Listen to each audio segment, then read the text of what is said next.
ഉയർന്ന EPS പെൻഷനായുള്ള അപേക്ഷകൾ തീർപ്പാക്കുന്നതിലെ വലിയ കാലതാമസം ഒഴിവാക്കാൻ കേന്ദ്ര സർക്കാർ 4 പ്രധാന നടപടികൾ പ്രഖ്യാപിച്ചിരിക്കുകയാണ്. 2022 സുപ്രീം കോടതി വിധിയെ തുടർന്ന് ഉയർന്ന പെൻഷനായി അപേക്ഷ നൽകി കാത്തിരിക്കുന്ന ലക്ഷക്കണക്കിന് EPFO വരിക്കാർക്ക് ആശ്വാസം നൽകുന്നതാണ് ഈ നടപടികൾ. നിയമപരമായ പരിധിയായി 15,000 രൂപയ്ക്ക് പകരം യഥാർത്ഥ ശമ്പളത്തിന്റെ അടിസ്ഥാനത്തിൽ പെൻഷൻ വിഹിതം അടയ്ക്കാൻ യോഗ്യരായ ജീവനക്കാർക്ക് അവസരം നൽകിക്കൊണ്ടാണ് സുപ്രീം കോടതി ഉത്തരവിട്ടത്.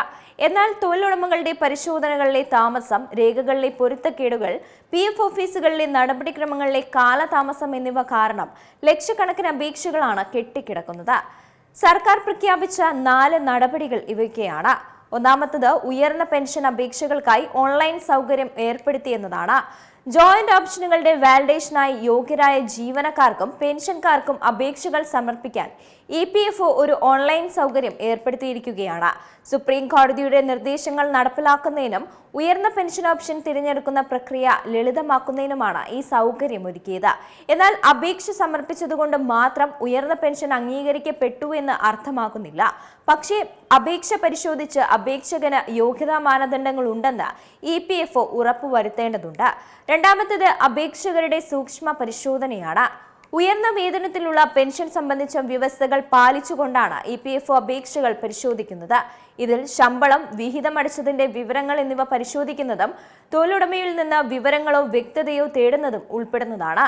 ഉയർന്ന പെൻഷൻ ജീവനക്കാരുടെ മുൻകാല വിഹിതവുമായി ബന്ധപ്പെട്ടിരിക്കുന്നതുകൊണ്ട് ഈ ഘട്ടം വളരെ പ്രധാനമാണ്.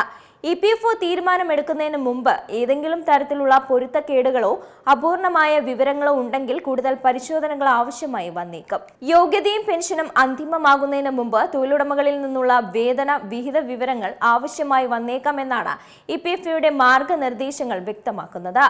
മൂന്നാമത്തേത് റീജിയണൽ ഓഫീസുകൾക്കുള്ള നിർദ്ദേശങ്ങളാണ്. ഉയർന്ന വേതനത്തിലുള്ള പെൻഷൻ കേസുകളുമായി സമയബന്ധിതമായി തീർപ്പാക്കുന്നതിന് റീജിയണൽ ഓഫീസുകൾക്ക് നിർദ്ദേശം നൽകിയിട്ടുണ്ടെന്നാണ് സർക്കാർ വ്യക്തമാക്കുന്നത്.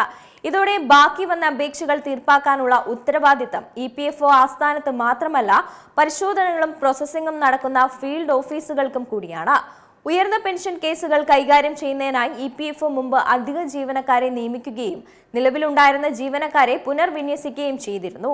കൂടാതെ ഇത്തരം അപേക്ഷകൾക്ക് മുൻഗണന നൽകാൻ റീജിയണൽ ഓഫീസുകൾക്ക് നിർദ്ദേശം നൽകിയിട്ടുണ്ടെന്നും കണക്കുകൾ വ്യക്തമാക്കുന്നുണ്ട്. നാലാമത്തേത് പരാതികൾ പരിഹരിക്കുന്നതിനുള്ള സംവിധാനമാണ്.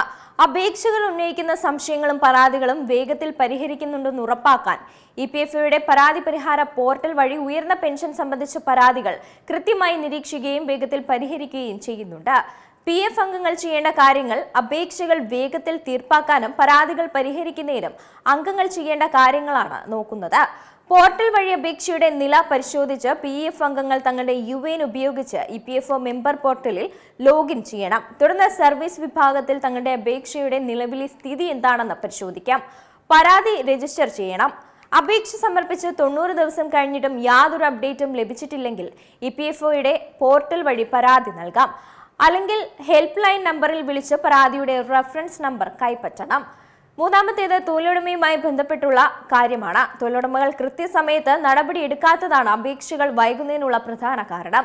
ഇവിടെ നിലവിലെ അല്ലെങ്കിൽ മുമ്പത്തെ കമ്പനിയിലെ HR വിഭാഗവുമായി ബന്ധപ്പെട്ട് വേതനം സംബന്ധിച്ച രേഖകളുടെ വെരിഫിക്കേഷൻ പൂർത്തിയാക്കിയിട്ടുണ്ടെന്നതും ഉറപ്പുവരുത്തണം. കൃത്യമായ രേഖകൾ സൂക്ഷിക്കണം എന്നതാണ് മറ്റൊരു കാര്യം. ജോയിന്റ് ഓപ്ഷൻ ഫോം സമർപ്പിച്ചതിന്റെ റെസീറ്റ് അല്ലെങ്കിൽ അക്നോളജ്മെന്റ് കൈവശം സൂക്ഷിക്കുക. രേഖാമൂലമുള്ള അറിയിപ്പില്ലാതെ അപേക്ഷ നിരസിക്കാൻ EPFOയ്ക്ക് സാധിക്കുന്നതല്ല.